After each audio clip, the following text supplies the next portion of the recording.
Today on Hampton Roads Business Weekly, go inside a community workshop and prototype center where the motto is, if you can imagine it, you can make it. See the local business that has Fortune 500 companies coming to them. And they're the cookies for those on a gluten-free diet. And they're made right here in Hampton Roads.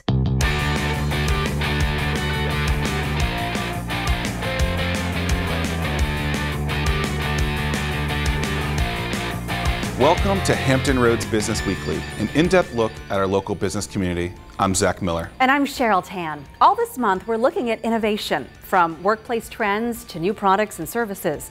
We're looking at how Hampton Roads businesses are breaking new ground with bold ideas. And for many business owners, innovation and creativity seem to go hand in hand, but that's not always the case. I sat down with Dr. Gary Oster, a professor at Regent University School of Business and Leadership. We talked about how businesses don't necessarily have to be creative in order to innovate.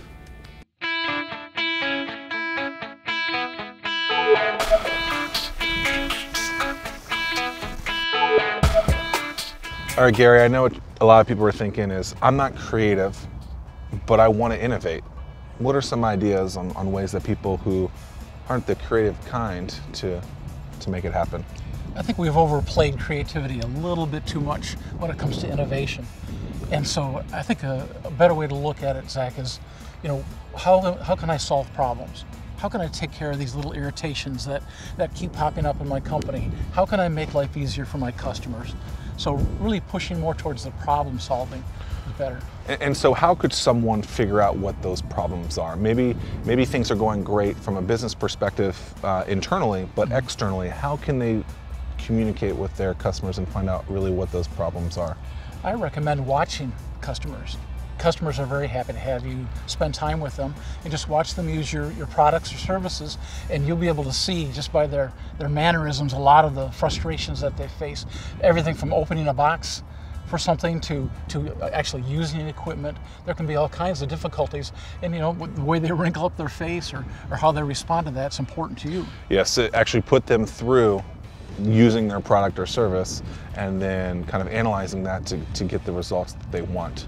And so why do you think creativity has been overused or overplayed recently?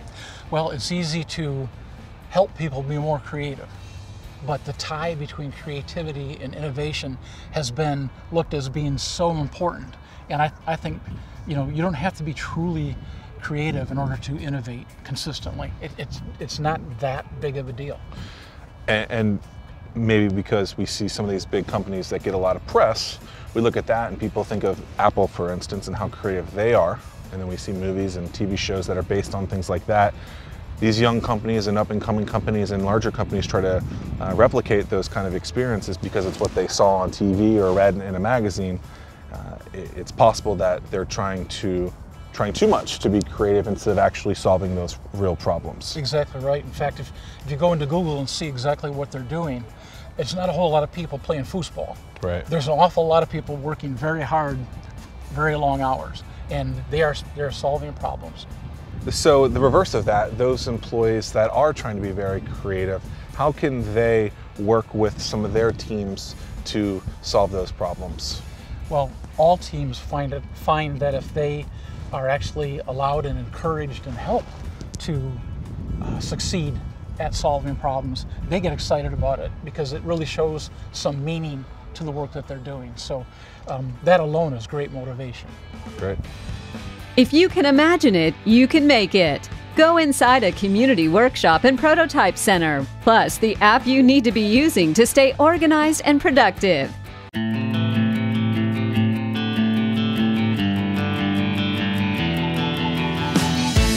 We're back here at the 757 Makerspace with Bo Turner. Bo, Zach Miller. thanks for being with us today. Thanks a lot, my pleasure. How did you come up with the idea of the 757 Makerspace? So the idea got started a few years ago. We've been open now for about 19 months. I've got two young boys, and I wanted to give them a way to be able to learn and create and make things. On up to people that have ideas or business prototypes where they want to make something physical, to be able to have a spot to do that without having limitations be based on equipment or things that were inaccessible to them. What type of things have you seen people make here? Yeah, so in the short time we've been open, we do everything from regular classes and we teach people enough to be dangerous. So for example, if we taught you how to weld, you're not going to go get a job at the shipyard, but you feel comfortable being able to make an artistic piece, being able to make metal stick together, or over to my side over here, you could make this car that's been welded together over here. You have a lot of different sections, which I think is really interesting. What kind of innovation, why is this so important for innovation, this space in our area? Yeah, you know, especially in this spot, you've got a military group that's coming out of here, you've got a transient population, you've got just this influx of all of these different schools. So we have this density issue where everybody's trying to live inside of here and trying to build and grow. And in order to do that, there's going to be growing pains. One thing I find fascinating is in terms of innovation is instead of all these people buying, let's say 3D printers, for example, if we look at that, that's a hot and growing technology. Every few months it changes. We've got a lot of 3D printing companies just right in this town that are starting, producing great products. But not everyone's going to buy one of these. And being able to give people the opportunity to use one, to actually make something and create with that, gets them comfortable, where now they're likely to be able to purchase that or build something tangible. So you've been here 19 months. It's only for adults? No, this is for kids on up to adults, second careers, on over. What do you do for kids? How do you get them kind of into the makerspace? Yeah, so every Saturday we have a thing called Makerspace Cadets. It allows us to be able to teach a kids class that's at 10 a.m. and it ranges everything from blacksmithing to 3D printing to programming. 19 months being in the space, what will the next 19 months look like? Next 19 months for us is all about growth. So we operate under the agile development kind of model, which for software, for us it falls underneath the physical place because every 2 weeks we've got a design sprint inside of here. So we have infrastructure upgrades, equipment upgrades, new things continuing to be added during that. So that's a lot of design iterations for us. You talked a lot about your kids and doing this for not only for them, but now for the cadets as well. What type of things have you seen them actually go and then teach adults now? Have you seen that at all? Yeah, we have. You know, Minecraft is probably one of the biggest things that 98% of the kids that come here end up using Minecraft. That's their first design package. It's no different than any other CAD tool. For them to be able to take and go from that, they design, but now just like people who aren't using Minecraft but are starting to learn things like Illustrator or some of the CAD packages out there, being able to make that stuff tangible. So to go to a 3D printer, a laser cutter, a CNC machine, or any of these other tools that have access to be able to make and create things, it's gotten a lot easier, and we give them access to those resources here. I was looking online, I saw an event called Pop-Up Robots. Yeah. What is that? Yeah, so Pop-Up Robots is a monthly meeting that we have here at the space, and it's all about, there's a small portion at the beginning about talks. You can learn the current latest information about robots themselves and robotics, and then you also have a chance to build a robot that then you can take home and continue building and expanding and programming yourself. So the Makerspace is an educational tool, but also a way for you to prototype those things. In a sentence, what is the 757 Makerspace? Yeah, we're a community workshop and prototyping center. And for those who are watching that may want to come check out the space, how could they find out more information? 757makerspace.com, Facebook/757makerspace, and Twitter. And if there's anything else that someone out there might want to know what's possible, what would you say to them? I'd say come out and join us. You know, a tour and a quick visit. The first Friday of every month is our open build night. Come out and join us, 7 o'clock to 10 o'clock. Great, thank you so much, Bo. Thanks, It's Zach. been awesome. Keep making. All right, imagine it, make it. Imagine it, make it. And you guys imagine it and make it as well here at the 757 Makerspace. Meet the man who has Fortune 500 companies coming to him. It's our Entrepreneur of the Week, and it's next on Hampton Roads Business Weekly.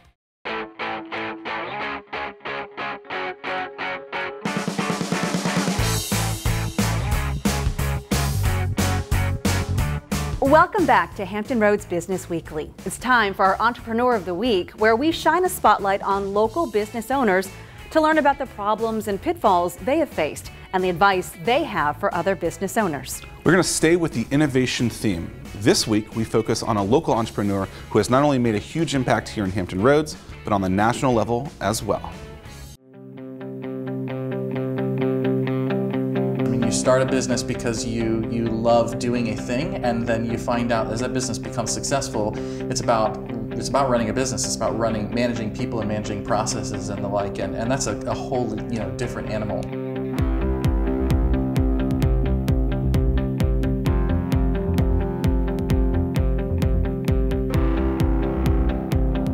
All right, Drew, you're Entrepreneur of the Week. We're in an awesome building that you call Grow. Yeah. For those who don't know, what is Grow? grow as a digital agency. We do websites and high-end marketing for Fortune 500 companies. That's awesome. So you guys employ about 35 people. That's right. Now. You've grown tremendously. Everyone loves you guys. You guys do amazing stuff. What are maybe 3 tips for people that are trying to grow their business to do in 2015? 3 tips. Okay. So I'll say number 1 is first just embrace the practical answer all the time. I mean, do what's right for you and find processes and tools that get the job done, and don't pay attention to trying to figure out how everyone else is doing it. 2, probably embrace failure. You joked earlier, you've never seen me fail, but you've just never seen me fail. We fail a lot, and we publish all the things that we do as well as we can. Third thing, maybe it's a little bit related to those, but it's just everyone's got an idea and everyone's got an opinion on how you should run your business, and listening to all that advice is one thing, but sort of sorting through and finding the stuff that you like and is applicable to you is important. Going back to failures, yeah. What are some of the struggles and how do you get through them? Yeah, I mean, everything's complicated in sort of trying to run a business. I mean, you start a business because you love doing a thing, and then you find out as that business becomes successful, it's about running a business. It's about managing people and managing processes and the like, and that's a whole different animal. Sure. So learning that is a challenge unto itself. What's a day in the life of Drew like? Man. 1,000 meetings and sort of hopping from one project to the other. Sometimes it's company culture and process. Sometimes it's client projects and work. It's big and little things all day long that kind of keep the wheels turning here. Define entrepreneurship. Being willing to try something different and believe in what you're doing and build something out of that. What's next for you guys? We're going to keep trying to crank here and build the world's biggest, greatest digital advertising. And while we're at it, we're going to try to have a pretty substantial impact on the community around us. People have seen a lot of the things that we've done. We've built some stuff with Vibrant Spaces and the like, but we actually plan on making that a lot more of a formal part of our business and structuring some resources behind it too. So for a business that may be growing, there's several struggles that they go through. In the last 3 months, what has maybe been the hardest thing for you to get through? Attracting the very best talent is it's a struggle for any company. We're trying to recruit internationally, and so showing people here's a place that's doing the best work in the world. We've got incredible clients and incredible team atmosphere, and then trying to introduce people to Norfolk. It's not a top market where most people who are doing this work are seeing that happen, and showing them what's unique about this place and how it's shaped this company and why that's something they should be excited about too. So you're Entrepreneur of the Week. Okay. Thank you so much for being that. If there was one thing that you could tell viewers about you, what would that be? About me? That maybe they don't know, that you don't talk about a lot. Yeah, I've got a wonderful family, and I try to balance the two. It's a struggle, as any entrepreneur knows. My wife and son and baby to be are incredibly supportive. I love them a lot. Awesome. Congratulations on being Entrepreneur of the Week. Thanks, man. They're the cookies for those on a gluten-free diet, and they're made right here in Hampton Roads. Plus, staying organized and productive just got a whole lot easier. Find out about the app you need to have. Next on Hampton Roads Business Weekly.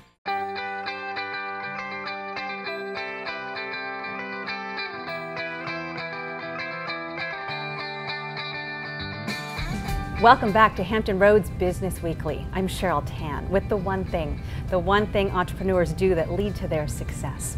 8 years or so ago, the cookie industry, very different than what it is today. Gluten-free was a fairly new concept.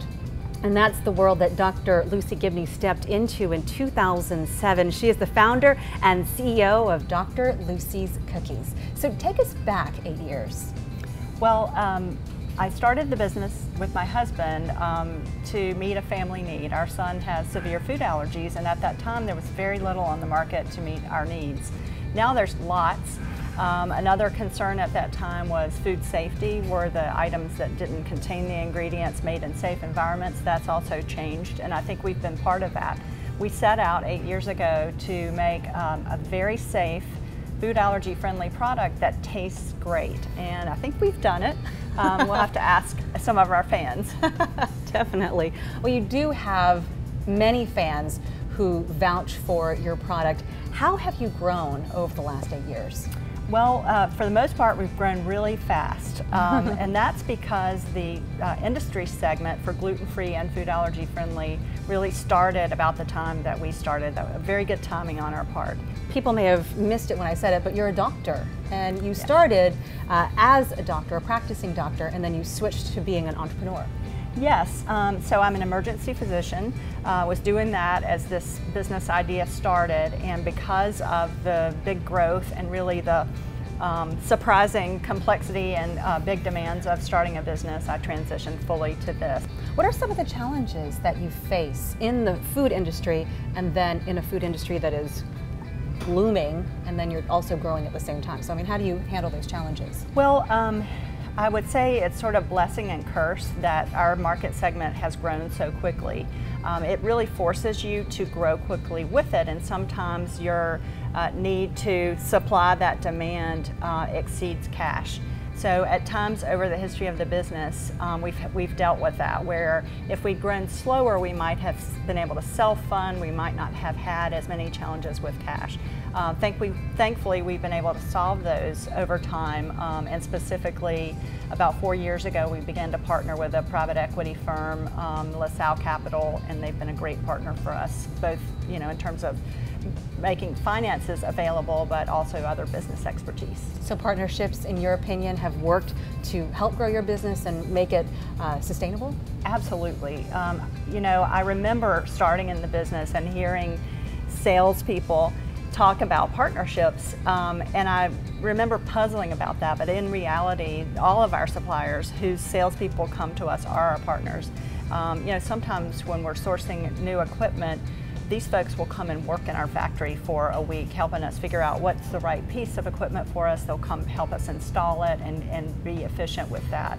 So we have banking partners, we have ingredient suppliers, equipment suppliers, lawyers. We have quite the array of lawyers. I think everybody does these days on whatever the specialty issue, whether it's intellectual property or making sure that we're the right kind of employer and doing our human resources correctly. And many of those partners are right here in our community, and I definitely would say we couldn't have done it without them. Finally, although you talked about partnerships, but what do you think is the one thing that led to your success, the success of Dr. Lucy's cookies? I think, it's probably a little bit of a vague answer and probably true to most growing and small businesses. It's patience and perseverance. It's definitely been a hard road, and it requires, taking a deep breath multiple times a day and just forging ahead. And I think people sometimes aren't quite aware of just how tough it might be. At least we're learning that there is a network out here in Hampton Roads to sort of help you over that hump. Absolutely, and I've seen that expand more and more. I think it's happening right here around us. Yeah, definitely. Dr. Lucy Gibney, thanks for your time. Thank you. When you run a business, keeping track of schedules, notes, even ideas can be pretty tough.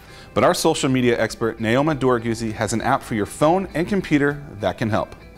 Thanks, Zach. This week I want to talk about digital note keeping. The app that I like to use is called Google Keep. I've tried out a lot of different apps. This one is very simple. What I like most about it is it's attached to my Gmail account, so it's all right there and synced together. Some great features that it has is, first of all, you can again have your lists. You can do basic note keeping on that. If you don't have time to write and jot notes down, you can always turn on the audio, so it can be voice to text notes. You can capture an image with it and attach that to your notes. Another great tool is if you take an image, you can also have a feature where you can ask it to transcribe into text. So let's say you have a business card you want to capture, take a photo of that, and then you can ask it to transcribe that so you can easily add it to your contacts. Another thing is it's also GPS. So if you have a list of things you want to be reminded when you get to a certain location, you can turn that feature on and the notification will pop up. You can also share these notes with whoever you like by text message or Gmail. These are again some great tips. I love using Google Keep. It's a free app. If you want to use it on your desktop, you can use it on your desktop. And then as soon as you get to your phone, if you have the app, it's all right there. It saves automatically. So it's again very easy to use. It's called Google Keep. That's all for this week's Hampton Roads Business Weekly. You can find the show on Facebook and Twitter at HR Business Weekly or at hrbusinessweekly.com. Please tell us what you think of the show. And next week, learn how businesses can incentivize their employees, plus taking the concept of Lyft and Uber and applying it to cargo containers. Don't miss it. For Hampton Roads Business Weekly, I'm Cheryl Tan. And I'm Zach Miller. See you next week.